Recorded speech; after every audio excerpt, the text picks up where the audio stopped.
Welcome back, everybody, to the Just Talk Hoops podcast. Obviously, a lot has happened since our last episode. I wanted to let the Game 7s of Game 1, or Series 1, finish up so that we know the full bracket for Series 2 for Round 2.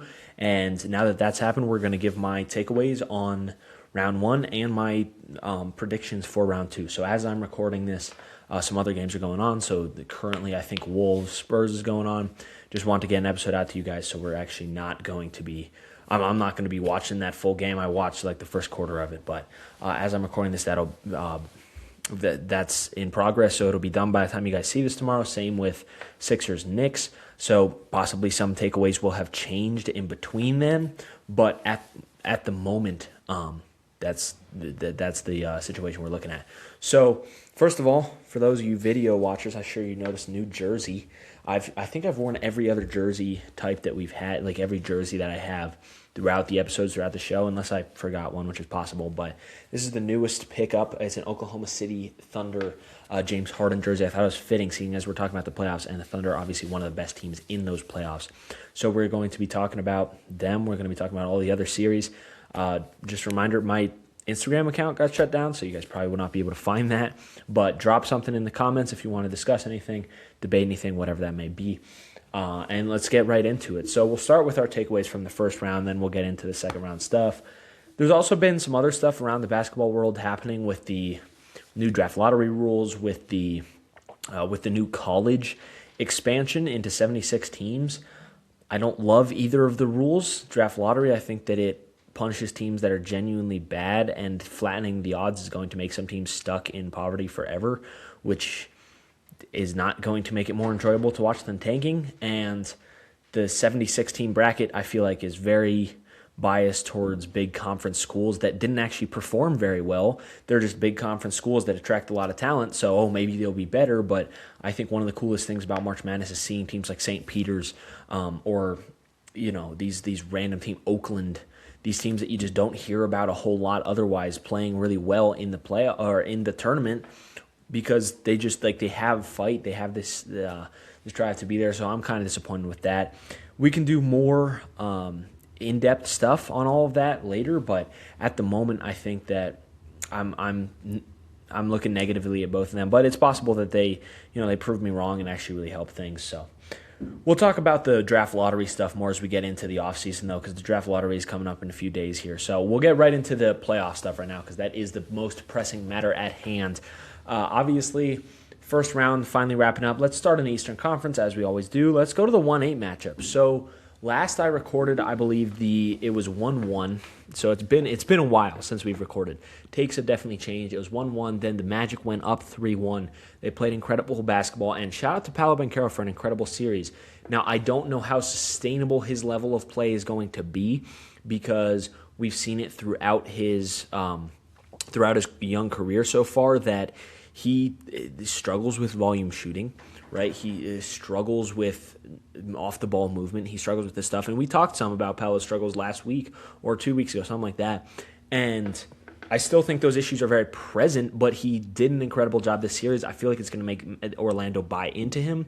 And we talked last week about the fit between Franz and Paolo. I think that right now they would definitely lean keeping Paolo over Franz. So I think that possibly we could see Franz Wagner on the move this offseason, which would be interesting to see what team goes out and gets him. But shout out to the Magic for making that a contested series. They shot the ball extremely well through those first 4 games. And then the three-point shots started to come back to earth. They started to look more like the Magic that we've seen from the entire rest of the season up until that series. They played really well in the play-in game against the Hornets, and then they play really well for the first 4 games, but then it kind of becomes clear the shooting is still a problem, the offensive creation is still a problem, and it's not on, I feel like, one specific guy. Obviously, they fired Jamal Mosley, which I sort of saw coming just because there was so much controversy about that before the playoffs started. I think that him getting fired was inevitable unless they were able to maybe beat the Pistons. But the fact that there was all that controversy heading into the playoffs, and then you go up 3-1, and in Game 6 you have such a big lead. It was, 24 points at half or 24 points at some point in the game, and they blow that. I think that was the last straw, and they're moving on from Mosley. I think Mosley's a solid coach. I think that he'll definitely get brought in somewhere, at least as an assistant. I would like to see him, go to a team that has got some okay defensive personnel that need to be a little more bought in. I think that him being like on the Nuggets or something would be interesting. We're going to talk a lot about the Nuggets today, but I do think that it is going to have to be like we're going to have to see him with real offensive weapons to see if he's actually going to be able to do anything with that. Because with Orlando, obviously we saw their offense struggle a lot throughout the year, especially from behind the arc. So we'll see if he can get a head coaching job or if it's going to be an assistant coaching thing. But I am a fan of Jamal Mosley. I think that he will get brought in somewhere else. But the Magic, they kind of came back down to earth. I still think this is a positive season for the Magic in terms of, well, maybe not the regular season. Regular season, I had really high hopes for them coming into the year. I thought that they were going to be a really good team. I think I had them as like the third best team in the East. And obviously that did not come to fruition. They did not play like that whatsoever throughout the regular season. But then once we get into the playoffs, once we see them actually perform the way that we wanted them to through those 82 games where they didn't really do that. And I think that it's a positive postseason experience. Overall, season a little disappointing. We're going to do full season grades once obviously the finals are over and we see how the rest of the season shakes out for every team across the NBA in a future episode. But I think the Magic are kind of an interesting team to look at just because, well, they obviously need changes, but also there's so much promise there that it's difficult to really see what to do with them. From the Pistons side of things, shout out to them fighting back. I think that they looked uncomfortable through those first few games. Jalen Duren's really, really struggled through a lot of that series. And I think part of that is Orlando has size. Orlando has gritty defenders. Orlando has the defense to limit the Pistons and limit Jalen Duren, a guy who really likes to be physical and be athletic. When you have athletes and you have physical players that you can throw at him, it makes it a little more difficult. Now, I do think it's going to be interesting to see what he's able to do against the Cavs team that has Evan Mobley, that has Jared Allen, and we'll see what he looks like in that series. But he struggled throughout the series. Cade Cunningham really struggled with turning the ball over throughout the series.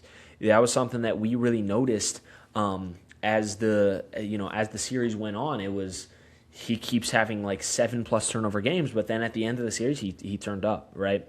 In that game 7 win or game 6 win where they came back from down a ton, he had an incredible fourth quarter. He willed them back into that game, and he was the whole reason that they were still in the playoffs. And I think that he did do other things that were very valuable.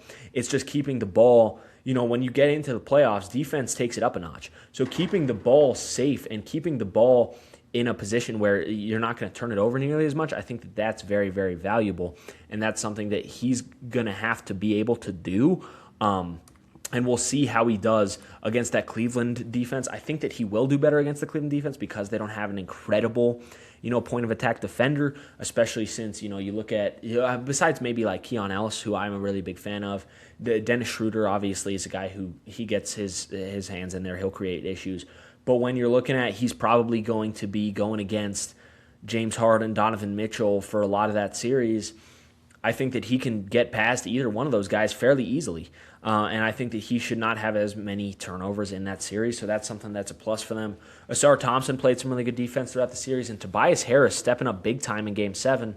I think that that's all stuff that you got to look at from the Pistons side and say that's extremely valuable to see those guys step up big time. You needed that, especially since Cade was struggling with turnovers through a few of those games.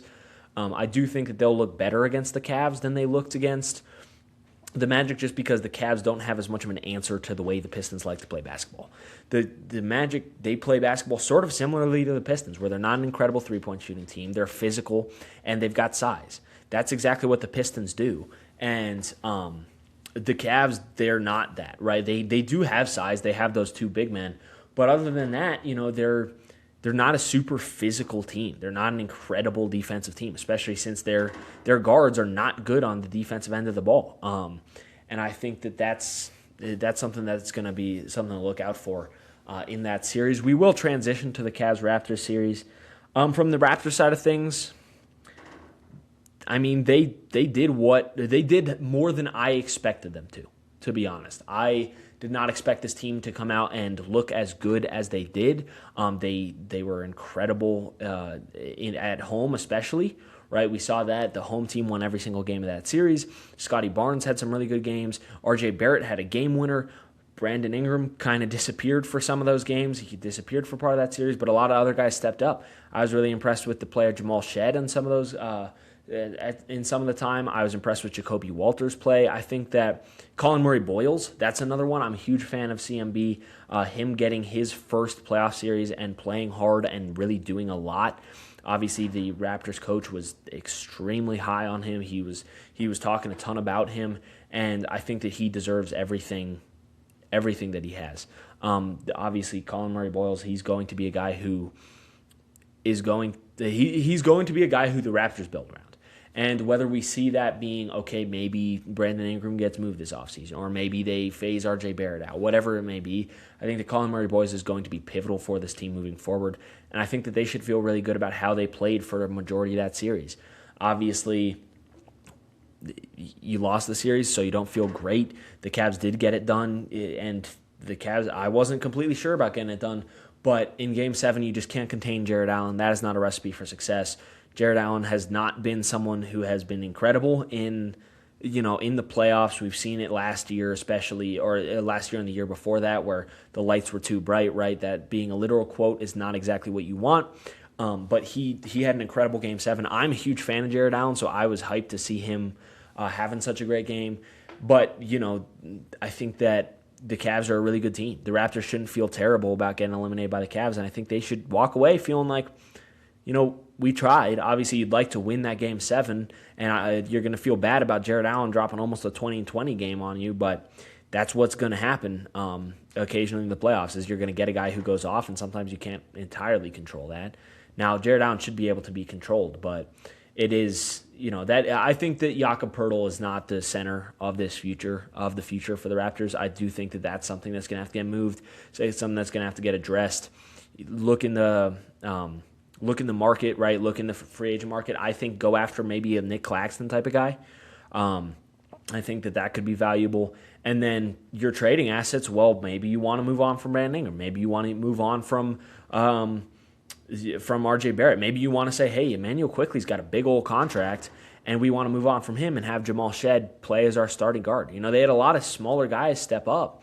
Maybe not smaller guys, that's disrespectful, but guys like A.J. Lawson, guys like, Jameson Battle, these are guys that don't get a whole lot of recognition, but they played good minutes in that series and they provided value to the Raptors team. Now, is their depth going to have to get addressed? Possibly, but I think that it's a sign of good coaching. It's a sign that team was bought in, that they were able to play guys who don't get a whole lot of flowers, So I do think that Raptors team will be back, and overall, I think this was an extreme overperformance for the Raptors this year. So I think it's an impressive season.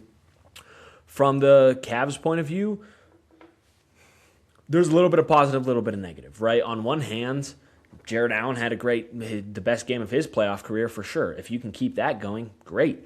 Evan Mobley had some really good games. He played some good defense. Guys like, he finished a lot of plays, which was impressive. But then on the other hand, the Donovan Mitchell-James Harden pairing, although it is great on some things, is not great on others. Like we talked about when we were foreshadowing the Pistons matchup, their perimeter defense is not incredible with those guys out there. Your wing position is still a little unknown, despite the fact that Max Strus had some good games. You still don't totally know what to do there. I do think that some of their bench guys stepped up big time, which is a positive, but how much can you rely on their production? I think that there's a lot of questions surrounding this Cavs team. Now, I do think that their ceiling is high. I think that their ceiling is able to beat the Pistons. Right, if James Harden and Donovan Mitchell both go out there and look like the two unstoppable offensive players that they are, and Evan Mobley looks like the former defensive player of the year that he is, and Jarrett Allen looks like 75% of what he was last night, then they could win that series. If Max Strus shoots the ball extremely well like he did through a few games that series, if Dennis Schroeder comes off the bench and gives a good spark, if Keon Ellis plays great defense, then I think you could definitely, potentially be a finals-bound team.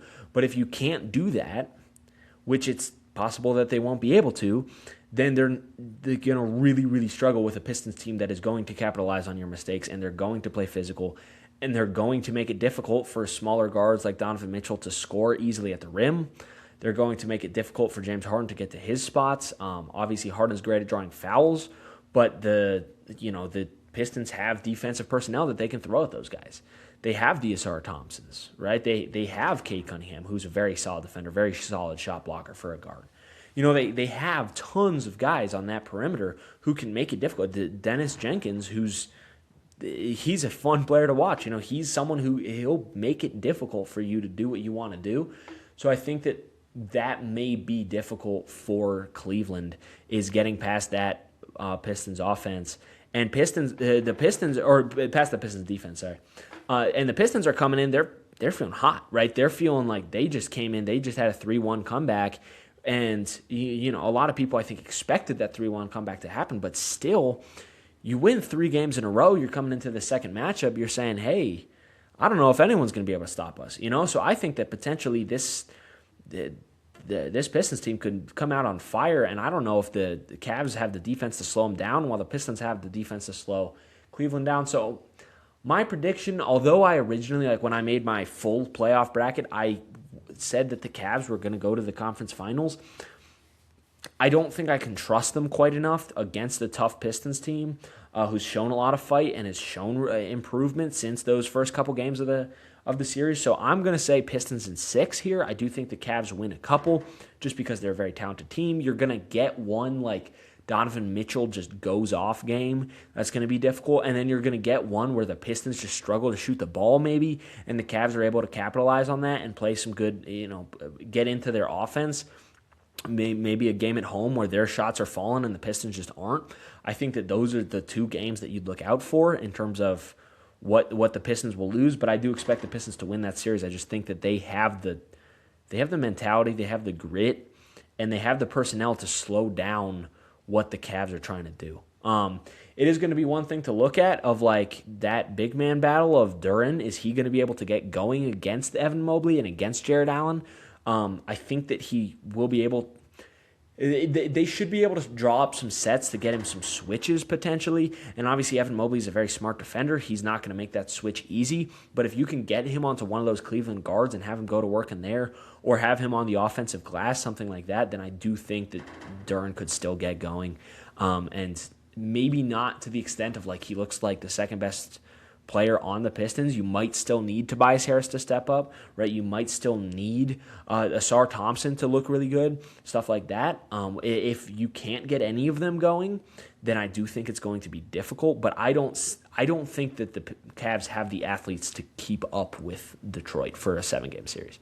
So give me Detroit in 6. Move on to the second half of the Eastern Conference bracket now. So the 3-6 matchup was interesting for a little bit, and then it got into Game 6, and it was not interesting anymore. So C.J. McCollum had an incredible series for the first part of it, and then kind of lost some of that. The Hawks looked really good for a few of those games. They got an early series lead, and then I think the Knicks kind of reminded people that they are a better team than the Atlanta Hawks. The Atlanta Hawks are still some pieces away from having a team that you can really look at as a threat in the playoffs, and I like a lot of the guys on the Hawks, but the Knicks just got going. Jalen Brunson got going later in that series, which is something that we've been kind of looking for since he hasn't disappeared, but he wasn't as impactful as you'd like to see him in those first few games. And he got going later in the series. Mikal Bridges was able to turn it around a little bit after having a terrible couple games. OG Anunoby was maybe the most valuable player for the Knicks. What he brings on the defensive end of the ball, plus what he brings on offense, is just absolutely incredible. That whole team, they know how to get it done. Obviously, they're a conference finals team last year. They've been here before. That Hawks team, not as much. You still got some guys left over from their conference finals run, but not a lot. That team has changed significantly since then. It's now run by Jalen Johnson and run by C.J. McCollum and run by Dyson Daniels. These guys who, C.J. McCollum, he's been around the league, but he hasn't been he's gone to deep playoff runs. That's just not something that has happened for CJ. Jalen Johnson, he's young. He's still got a lot of time left to develop and a lot of time to get back to this stage. But at the moment, they just didn't look ready. They didn't look like they were entirely prepared for what the Knicks brought them, especially in Game 6. That was an ugly game. It was absolutely horrendous. It was not close. I pretty much stopped watching it at some point because I was just like, well, this is not gonna end well for Atlanta. It was in Atlanta too, which is just like, come on, guys, like you gotta show a little bit more pride. And it was just kind of a battle of two wills. The Knicks wanted to end the series. The Hawks looked a little bit defeated, and the Knicks came out, started hitting shots, and then that did not help the Hawks look less defeated. So Knicks played a really good series. I do think that winning your Game 6, your elimination game by 50 is a very, very valuable thing. I think that gives you a lot of momentum as you're going into this next series against the Sixers team, and they just won their first game. So they won their game this afternoon, and that wasn't close either. They won by 39. Jalen Brunson got going again. And it's like the Philly's going to have to figure out a way to slow down Brunson because he's on a heater right now. And I didn't watch that whole game. Obviously, I've been recording, but I still think that, Jalen Brunson getting going is extremely valuable for the Knicks. I watched like the first half of that game. If Jalen Brunson can play like that for the rest of the series, it should be a pretty easy win for New York. Or not easy. This Philly team has shown a lot of fight, and we'll talk about them in just a second. But I do think that if they can get Brunson going, plus OG Anunoby's production, get Mikal Bridges to play a little bit better than he did in that first series, and get Karl Anthony Towns, I think Cat is going to be a huge part of this team against the Sixers. And I'll talk about my thoughts for that next series in just a second here after I do the Sixers-Celtics recap. In terms of Sixers-Celtics, I expect the Celtics to win that series.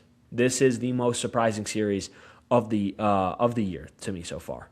And when I look at that Sixers team throughout the regular season, there were points where I was like, this could be a dark horse contender. I mentioned them as a dark horse. When I was talking about my top 10 contenders, I think I had them at maybe it was like I did 8 contenders. I don't think I did a whole 10. But they were somewhere in there. I mentioned them. I did not think they were going to beat the Celtics because the Celtics were coming into this. I thought they looked really good. They're going to need to address some things in the offseason. I think that, to me, there were 3 things about the Celtics that lost them this series. Number 4, actually. Number 1 was the play of Derek White. That cannot be how one of your best players plays. He shot the ball terribly. I know that we don't look at Derek White as like an offensive engine or anything like that. A lot of his value comes from the defense that he brings, from the shot blocking from a guard that he brings, from the intelligent play that he brings, stuff like that. But he also needs to shoot the ball because the Celtics, and this is number 2, are so reliant on the 3 ball. So reliant. And if you can't get your 3 ball to drop from one of your main shooters who's going to be getting 30 plus a night, 35 plus minutes a night, then you are going to really struggle because you need all your guys to be hitting shots if you're going to play that style of basketball. And Joe Mazzulla seems to refuse to play any other style of basketball. They did not, in a Game 7 where you were up 3-1, now you lose 2 in a row, you're going into this, you're at home against a Philly team that looks like they want it and they look hungry and all this stuff, but also and I know you're missing Jason Tatum. I know that hurts. But still, when you're missing 3 after 3, get to the rim. Get a different shot. Cut. Get to the line. Something. Stop chucking up threes. They just consistently, every transition opportunity, it's a 3. They're looking for a 3 every possession. And I get that worked for them in the championship run. And I get that Joe Mazzulla loves to play that style of basketball. But look at the personnel that you're working with. I get you've got great shooters, but you're missing Jason Tatum, right? Derek White is having a terrible shooting series. So now 2 of your main starters are not shooting. Tatum's out, so whatever. But one of your main starters, and Derek White, is not shooting the 3 ball well. Jaylen Brown's not shooting it particularly well either. Neemias Queta is not known as a shooter. That's not the value he brings. So you got guys like Peyton Pritchard, who's obviously an incredible 3-point shooter. You've got Sam Hauser, who's an incredible 3-point shooter. Jordan Walsh is questionable from out there. Hugo Gonzalez is questionable from out there. You're playing Luka Garza some minutes, and he's not a great 3-point shooter. So you're I know that you want to play this 3-point barrage game every night, but you don't have a bunch of Steph Currys. Sometimes the 3-point shots are not going to drop. And when that happens, I think Joe Mazzulla needs to recognize that that's not happening, and they need to go get the rim or go get a different look. And they weren't trying to do that. It just felt like it was three after three after three, and that dug them a hole. Because, yeah, some of them fell. And that when the Celtics team is shooting extremely well, I mean, I said after game 2, which is the one that the Sixers won, I was like, well, I think that the I think the Celtics won't shoot this poorly again. And they did. And it's like, well, if you're going to shoot that poorly again, figure out something else. Figure out how to get to the rim. Figure out how to get Embiid in foul trouble. Figure out how to get Jaylen Brown, who averaged 30 in the regular season, figure out how to get him a better look. I just feel like you've got guys who can do other stuff. It's not like you got 10 Joe Harrises. Like, these guys can put the ball on the floor. These guys can get to the rim. Do that more often. And I get that Philly's defense was good, but still, it's ugly basketball to me because I'm not someone who hates the three-point shot, but I hate when you shoot it when there are other looks that you could get if your three-point shots are falling, great, keep shooting them. But they weren't, so stop shooting them. It was a disappointing game for the Celtics. And I also think another thing for them, Jaylen Brown did not have an incredible series. He seemed to kind of disappear, especially later in that series. When Jason Tatum is out, you're going to need Jaylen Brown to step up. And Tatum had an incredible series until he left in Game 7, so possibly Game 7 looks different with him on the floor. But Jaylen Brown needs to step up. He was that guy all year. He's no stranger to it. Like, he's got to be that guy one more time.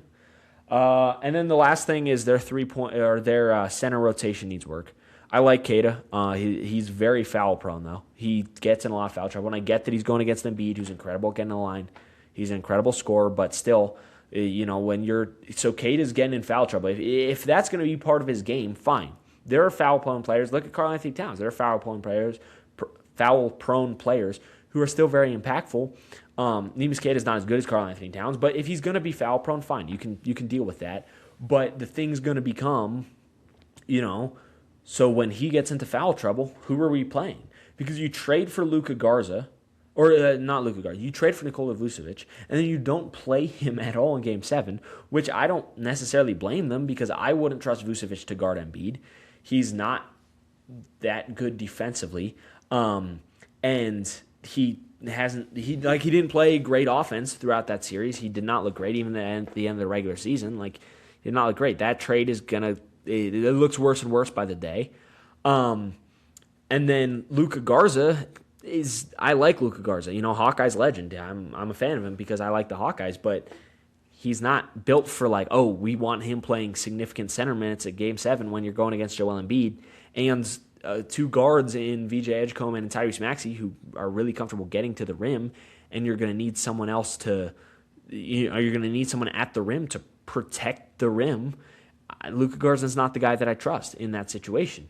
So then you start playing small ball, and then Embiid just starts killing you. He starts killing you on the glass. And because obviously he's going to, you've got Jordan Walsh and Sam Hauser guarding him. That's not going to work. So I just, they're trying to play quick, and with that lineup, they're trying to generate three-point looks. They're trying to play quickly, but that's not working because their three-point shot isn't falling. So it was an ugly game from the Celtics. And I don't mean to harp on them too much. They still had a great year. And I looked at this year from when the season started, and I was like, this is probably going to be a lost year for Boston because they're going to be missing Tatum for so long. And they lost so many guys because they had to avoid the second apron. But they go into the playoffs, and they make it to the playoffs as the second seed. And, they looked significantly better than I thought they would. So they need to address some things, but you can address things. It's not. I still think that this is going to be looked at as a positive season for Boston. So I don't mean to rag on them. I'm just saying that I think they should have won that series, and they did not. The Sixers, props to them. They fought back, and obviously they go down a couple games, and they still come back. Joel Embiid, what a series! It was so awesome to see him healthy on the floor during the playoffs because he looked incredible. He looked like the Joel Embiid that we've been looking for in the playoffs for years.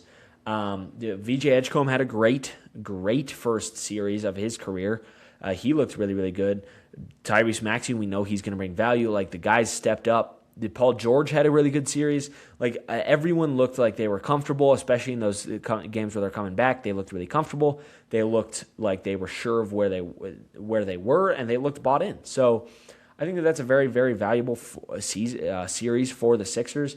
Going in against the Knicks, obviously game one, they lose big time. I don't think the Sixers are going to shoot as poorly from what I saw in the first half. They were missing shots like crazy. They were missing threes. They were missing layups. They just could not get the ball in the basket. I don't think that will happen again, so I don't think we'll see another blowout of quite this caliber. But they're going to have to slow down Jalen Brunson. They're going to have to slow down, some of the other guys, OG Anunoby, the Mikal Bridges, the Karl Anthony Towns. Joel Embiid's going to have to stay healthy. I think that's going to be a big storyline for this. And you're going to need a rookie in VJ Edgecombe to step up and be one of your best players in a very difficult series in the second round in his rookie year against a difficult New York Knicks team. So I think that there are a number of things that are going to be very tricky for the Sixers. From the Knicks side of things, the biggest storyline is going to be, can Karl Anthony Towns guard Joel Embiid without getting into terrible foul trouble? We know Joel Embiid is one of the best in the league at getting to the line, and Karl Anthony Towns is prone to fouls. So is Joel Embiid going to be able to, or is Joel Embiid going to be able to consistently get Karl Anthony Towns in foul trouble? And if so, what is that New York offense going to look like? Because, you can put Mitchell Robinson in, and I think that he has a better chance defending Embiid, but then your offense takes a hit. So that's going to be a thing to look at. I think that the Knicks cannot count out the Sixers team. They are a dark horse. They're a sneaky team. And I am going to lean Knicks in this series. I sort of want the Sixers to win. I want Joel Embiid to get that conference finals. I'm going to lean Knicks, though. I'm going to say Knicks in, I might say 6 as well. I think that this could go 7, potentially. You know what? I love Game 7s. Knicks in 7. I do think that this Sixers team could fight, and they could make this a very difficult series for New York to win. But I just think that I cannot realistically pick the Sixers, especially since they look tired. That's another thing about the game tonight from what I saw, is they look tired, and that was just the first half, so I didn't even see them in the second half. But they look tired against that long series against the Celtics, while the Knicks are coming off the high of beating a team by 1 billion points. So I'm going to lean Knicks here, but I do think that the Sixers will steal some games. I think it's going to be 6 games, 7 games, somewhere in there. And I think that it's going to be a fun series. That's one of the ones that I'm really looking forward to. Now, we go on to the Western Conference. So, Thunder, Suns, I don't have a lot to say. We talked about that last episode, and I don't have much more to say about that. The Thunder, I think, are the best team in the league on both offense and defense. They're an incredible team. And it's going to be very, very difficult for any team to beat them, so I don't have a whole lot of analysis. Congratulations to the Suns on doing better than I thought they would. They made the playoffs. Props to them. They're going to need to do some more things if they want to be a contender next year, but the Thunder are, they're that team. And that's what a 1-8 seed matchup should look like. Lakers-Rockets, that was a fun series. First of all, from the Rockets side of things, what a disappointing series. I mean, that's a kick in the butt. Because you literally have Kevin Durant for one game of the series, and he does not play very well, and you lose that game.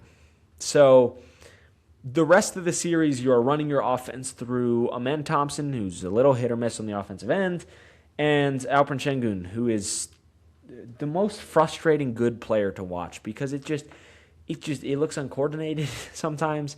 He looks like a giraffe on roller skates at times, and he's still a very talented player, but I don't want him running my offense. I want him being a look we can go to, but I would rather have Kevin Durant. I think that they're severely missing a point guard in that series. They do not have anyone who can handle the ball.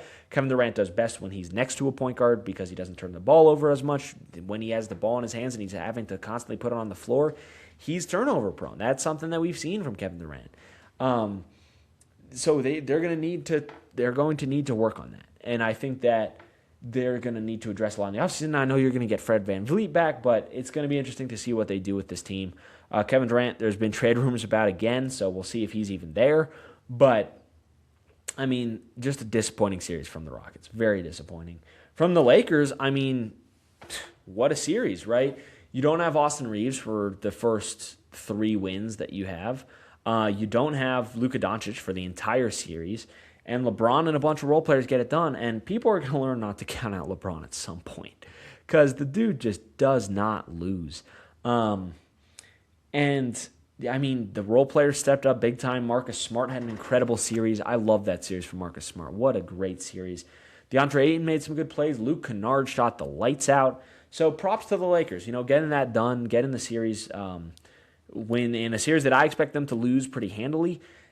Does not mean I'm going to take them against the Oklahoma City Thunder. I'm going to take the Thunder pretty handily. I don't have a whole lot to say about that series either. I think that the defense of the Thunder is better, and they're going to be able to limit LeBron. They're going to be able to limit the role players. Luka, the report on him, I think, is that he's still out, at least for the start of it. Maybe if he comes back later in the series, it could potentially be interesting. However, who's Luka guarding, right? Like if you put him on Lou Dort, I guess. Put him on Alex Caruso, one of those guys who's a little less of an offensive threat. I guess you put Marcus Smart. But then if Luka's starting, I would assume Marcus Smart's not, unless you go really small with that lineup, which against the Thunder, I don't think you want to go really small.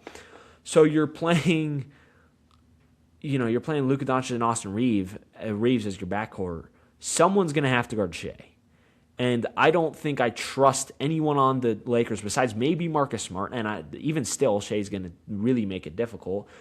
Shea's still going to give you a lot of points. I don't think anyone on the Lakers can stop Shea. And if you do play Marcus Smart in that starting lineup, now you're going to have him before Luka comes back, if Luka comes back at all. So you can throw him on Shea. I still think that Shea's going to get his. But do you have the size to deal with Chet Holmgren and Isaiah Hartenstein? Do you have? I just don't think you have the athleticism. I don't think you have the defense to deal with that team. And from the Oklahoma City side of things, they do have the defense. They do have those type of players. I think that they can make it tricky for LeBron to really do what he needs to do because he's going to have to deal with most likely Lou Dort on the perimeter. And then once he gets past Lou Dort, he's waiting. Chet Holmgren's in there waiting, who would be the defensive player of the year if it wasn't for that one guy in San Antonio. So it's a difficult matchup for any team. I do think the Thunder are the best team in the league, and I'm not a huge fan of the Thunder. I do think that occasionally they get a favorable whistle, which I don't love, but they're an incredible team, and there's no denying that. Just from a basketball perspective, they're one of the best teams in the world, the best team in the world, I think. And I just don't think the Lakers have the personnel to deal with that. OKC in 5. I'll give the Lakers 1. I don't think they're gonna sweep just because maybe they have one game where Shea struggles a little bit and the rest of the offense struggles a little bit to get going and the Lakers capitalize. I think that's not ridiculous to say. That's the win I would be looking for from. I didn't talk about what games I expect the Sixers to win in that Knicks Sixers series, so I'd say one game where VJ Edgecombe and Tyrese Maxey just have an incredible game. One game where the Knicks just struggle. One game where the Knicks just can't shoot. Jalen Brunson struggles against the Sixers defense, and Mikal Bridges maybe puts up another stinker, and they just look bad, and the Sixers look good enough to beat him. And then one game where Joel Embiid just gets Karl-Anthony Towns into so much foul trouble that he just can't stay on the court. So those are the 3 wins. I still think that could be a 6-game series, but those are the 3 wins I would expect from them. For LA, the win I'd expect from them is, OKC just struggles to get their offense going, which is not something that happens a lot, but maybe it just happens in one of those games. Or the Lakers' offense is just hitting everything. It's basketball. Sometimes the craziest shots just fall, and sometimes you just have to tip your hat. Luke Kennard will just be shooting one dribble threes off of the screens over Chet Holmgren, and it finds the bottom of the net. And sometimes you just got to be like, all right, man, whatever. But I do expect the Thunder to win that series pretty handily. Now we move on to the series that needs a lot to be talked about in that Timberwolves-Nuggets series. I got to say, that just was one of the ugliest series of Nuggets basketball I've ever watched. And I live in Denver. There's a lot of Nuggets fans around here. I'm a Nets fan first and foremost. However, I do like watching the Nuggets, so I was rooting for them to beat the Timberwolves. You go into that series, the Timberwolves are a team you struggle with. The first game, you look really good. Second game, you look good to start, and then you blow it. After that, they just lost all sense of fight. It looked like they didn't want it. It looked like they did not care. The Nikola Jokic and Jamal Murray two-man game isn't working. So what are we going to do? Try it again. Try it again. Try it again. Try it again. Rudy Gobert had Jokic's number throughout almost all the playoffs. He had him in jail. As much as you can have Nikola Jokic in jail. He forced turnovers. He made life difficult for Jokic. And he made it, which I think is the most valuable thing that he did, he made it so that you trusted him to guard Jokic one-on-one, which most of the time you cannot trust that. There are not many players in the NBA who can guard Nikola Jokic one-on-one. But Rudy Gobert could do it.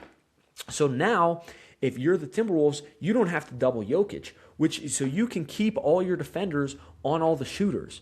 So now it's like you either have to have Jokic go to work against Gobert, which he hasn't done efficiently. You need a contested shot from a shooter, or you need Jamal Murray to go to work and dribble the air out of the ball and then shoot a difficult shot. Now, a good coach would create things off of that. So they'd be like, okay, the Jokic game is not working as much. So let's try a different way of getting someone an open shot. Do some off-the-ball action. Don't just have everyone stand there and watch the Jamal Murray and Nikola Jokic two-man game.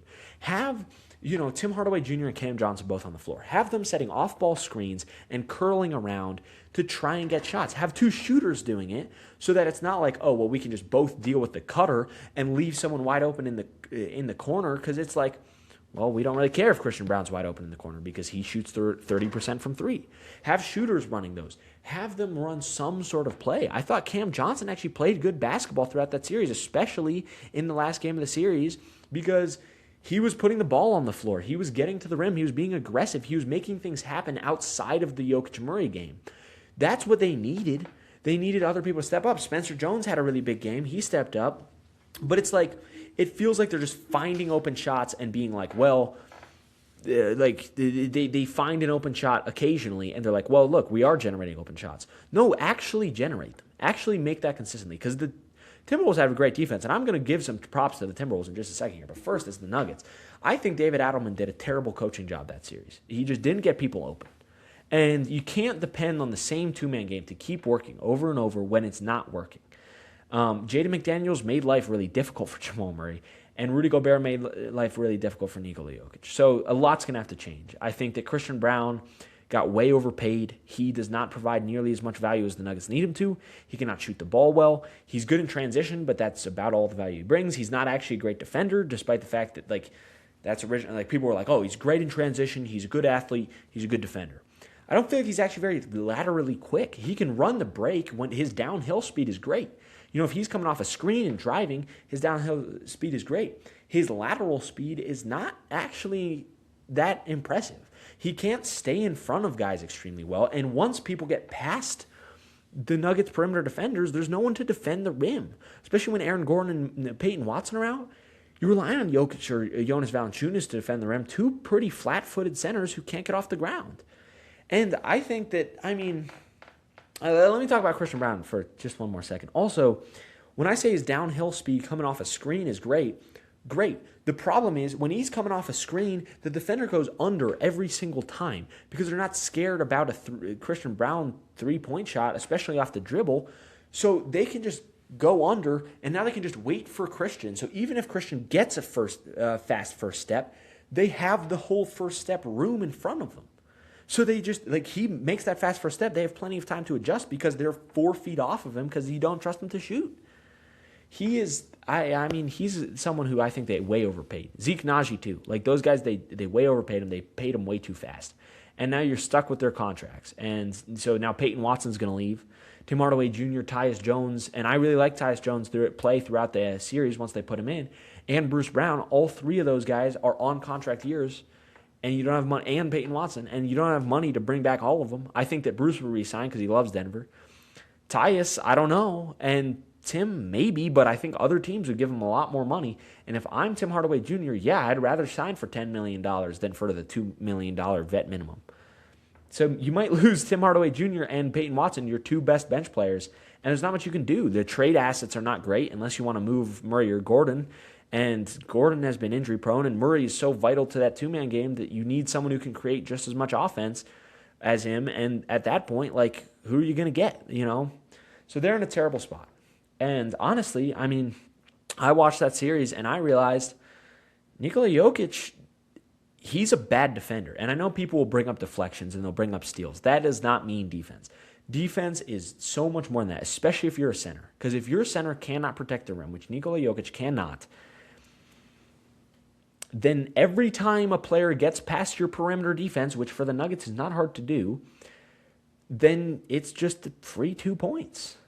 And it's just like, I don't like how your defense will always be limited by Jokic. And he will raise your offense incredibly high levels. Like, he will make your offense so much better. But he will make your defense worse. And that is not something that I can look at and say that this is the best player in the world. I can't. You look at all the other guys in that debate, besides maybe Luka, and they provide more value on defense. On both ends of the floor. They don't provide more value on offense. That is Jokic's territory. But when you look at their two-way impact, Jokic struggles. And I think that that's something that people are going to have to kind of wake up and smell the coffee with, is like, he's an incredible offensive player. He's one of the best we've ever seen. But when he's turnover prone, which he has been, especially throughout that series and through the second half of the season, and you look at the fact that he's, he was missing shots because Rudy Gobert is playing great defense on him. When he's not untouchable on offense, then his defense becomes so much more clear. And it hurt the Nuggets. It did. And I think that that's something that you have to look at in the future. Is you're not going to, I'm not saying move on from Jokic. No, he's still a top 2, top 3 player in the world. You could still make a debate for top 1, and I'd listen. But I don't know if I can get behind that anymore. But anyway, let me give some props to the Minnesota Timberwolves, because this was not all, the Nuggets lost the series. The Timberwolves also won that series. You lose Anthony Edwards, you lose Ayo Dosunmu, you lose Dante DiVincenzo. You are missing 3 of your main 4 guards. You're missing your 3 main guards, really. You're starting in Game 6 Mike Conley and Terrence Shannon Jr. That is not the 2 guys you want starting. And yet they won. They looked like they wanted it way more. They fought a ton. Jaden McDaniels had a great series. And I know that Nuggets fans hate him, and I was rooting. I went to Game 5, and I was rooting against him. I was with all the chants. But, man, he had a great series. He played great defense, and he played great offense. That is the value that he brings, is he brings you incredible value on either side of the floor. And he was, I think, maybe the second most valuable player in that series, besides only Rudy Gobert. Because Rudy, great defense on Jokic the whole time. Julius Randle had a good series. And then let's talk about Terrence Shannon Jr., man. What a great, I was so happy with the performance that he had. And I was rooting for the Nuggets in that game. So I was very upset with the Nuggets. But, man, I love to see that Terrence Shannon Jr. game. That was awesome. And I'm hoping that he can replicate something like that against the Spurs, because what a fun game he had. He's a great athlete. He gets downhill super fast, and the Nuggets have no perimeter defense at all. So they just let him get right past. And then once he gets there, it's Jokic between him and the rim, and that is cookies. Anthony Edwards is coming back for Series 2, so we'll talk about that. But, hey, props to the Wolves for getting that done. That was a great win for them, and I think that they should feel really good about that. Spurs Blazers is kind of similar to the Thunder Sun series, where I don't have a whole lot to say about it. The Spurs are significantly better than the Blazers. The one game I do want to talk about is Wembanyama goes out with a concussion. They miss him for a game. And look at Dylan Harper. What a great game from him. He comes off the bench and looks like their best player. Stephon Castle also stepped up big time in that game, so maybe not best player, but man, Dylan Harper looked great, and he is going to be a piece of that future. I'm going to be interested to see what they do with De'Aaron Fox, because I feel like he's someone that might get moved on from just because they've got all these great young guards. But for the meantime, this Spurs team is going to be terrifying. Wembanyama comes back, and he does his thing. It's Wembanyama. He's one of the best players in the world, so that's not really surprising. Props to the Blazers. They had a good year. You run into the Spurs. Once Damian Lillard's back, and if you can make some more moves, bring back Matisse Thybulle potentially, bring back some of these other guys, or bring in some new guys, I think that, you could make I mean, you can make some runs next year. I think, especially if you like a team like the Nuggets looks worse. Hey, like get in there, make some things happen. So Wolves Spurs. Sorry, wrong team that starts with an S. Those two teams, they're playing right now. So they're currently playing as I'm recording this. I'm about to go watch the end of that game. So potentially my thoughts on this will change. Anthony Edwards coming back is huge for them. It is such a valuable thing for them to have Anthony Edwards back because he is one of the best players in the league. Victor Wembanyama has how many blocks? What the hell? He's got 10? I checked the box score. I need to go watch this game. I'm about to end this episode right now and go watch this game because what? He's about to have a triple-double with blocks, get some more assists, get a quadruple-double. Come on. My God. That's wow. All right. Well, that's going to change things. I mean, he's not shooting a great percentage, but I can't provide a whole ton of insight on this because I only watched one game. Anyway, I expect the Spurs to win this series. I do think that the Wolves did show some great fight against the Nuggets, but the Spurs have shown great fight all year. I don't think it's going to be an effort thing in this series. It's going to be a talent thing. I do think the Spurs are more talented, and they've got the defensive, the actual defensive personnel to deal with, maybe not deal with Anthony Edwards, but deal with him on a injury, and then deal with Terrence Shannon Jr., deal with Bones Highland, deal with these guys that the Nuggets were just letting prance to the rim. So I think that should be less of an issue for the Spurs, which it was an issue for the Nuggets. I'm going to take the Spurs in the series. I'd say in 6. I think the Timberwolves get 2. I'd say one of those games is just Anthony Edwards is at some point going to have a game. We'll have to see how he's looking from injury. If he looks bad and injured, then this could be a 5-game series, 4-game series. But if he looks like at some point through down the road, if he looks like the Anthony Edwards, like Ant-Man, then I think that we'll get a game of him, like a vintage what am I talking about? Vintage. He's like 23. We'll get an Ant-Man game, and then I'd say one of them they buckle in on defense, play some really good defense. One of those games at home in Minnesota, and the crowd gets involved, and the Timberwolves just look like a really good team, and the Spurs, although they'll look like a good team, might get a little bit disrupted. But I'm taking the Spurs in that series. I think somewhat comfortably. I think there's a chance he has. Oh my God, he has 8, 11, 5, and 10. That is we're watching. Hey, if you can't appreciate what Victor Wembanyama is doing right now, you need to choose a different sport because this is one of the coolest things I've ever seen. I need to go watch this game. So we're going to wrap that up. We're going to wrap up the rest of this episode, and I appreciate you guys for watching as always. Please drop your playoff predictions in the comments. If you're a Lakers fan and you think they're going to beat the Thunder, tell me why. I don't agree, but you know what? Tell me why. I got to go watch quarter 4 of this game, and it may have changed by tomorrow morning. Maybe the Wolves will come out and they're only down by 3 as I'm recording this. So I'm going to go watch the rest of that game. I hope you guys have an incredible week. I hope you guys enjoy the playoff basketball. I hope if your team's still in it, good luck to you. The Nets have been out for all year, so that's not an issue for me. I just get to watch basketball because I love basketball. It's kind of fun to be a impartial onlooker. So have a great week. I appreciate you guys for listening, and I'll see you next week on Just Talk Hoops.